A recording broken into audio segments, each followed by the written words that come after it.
On a warm summer evening in 1928, Uncle Stack and his nephew, 17-year-old Newton Cummings, were traveling down a road heading home to the back swamp community.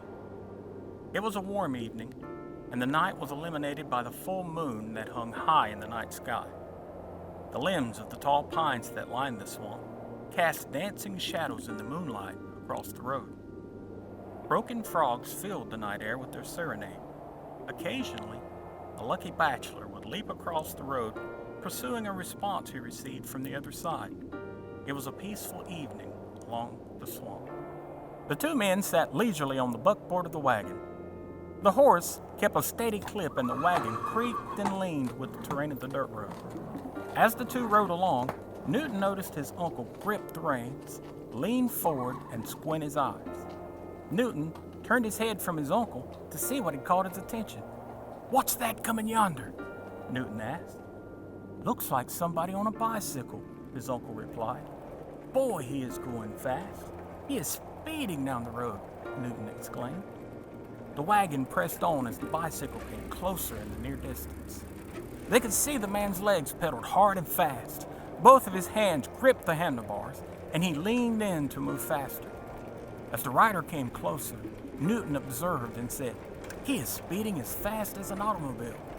The horse slowed and was jostled by the speed of the fast-approaching bicycle. Newton composed himself to hold on to the reins and assure his horse that everything was okay, even though he wasn't sure himself. Soon the rider was in sight, and they could both clearly see the man and the bike speeding right toward them. Even in the dark of the deceptive night and dancing moonlit shadows, something about the rider didn't make sense. The men could make out every detail of the man: his superhuman legs pedaling the bike, the leaned-in torso of the body, the dark clothing. They could hear the sandy soil spin around the tires as they spun around and around on the dirt road. He was dressed in all black clothing, and the tails of his black overcoat were flapping wildly in the wind created from his momentum. Instantly, their eyes both widened in shock and fear as both their bottom jaws slightly fell open to breathe in more air. One important human feature was missing. The bicycler had no head. Uncle Stack quickly steered the wagon off to the side of the road to make plenty of room for the Phantom to pass by. As the rider rode next to the wagon, the body controlling the bicycle leaned up and turned towards them as if to acknowledge the two men. He flew past them in an instant, but one that seemed to pass in slow motion, sending a rush of terror through their body. "What was that?" Newton frightfully exclaimed. "It's some kind of headless horseman," his terrified uncle replied. Scared out of their wits, both men quickly flipped around on the buckboard to see if the Phantom was still riding or had changed his focus to Newton and his uncle.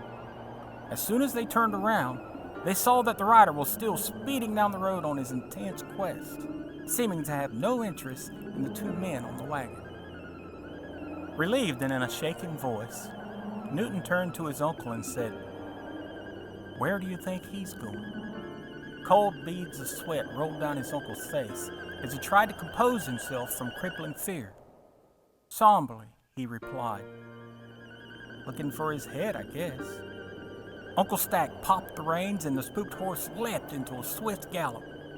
The men headed home as fast as they could, with Newton occasionally looking over his shoulder for the Booger on the bicycle.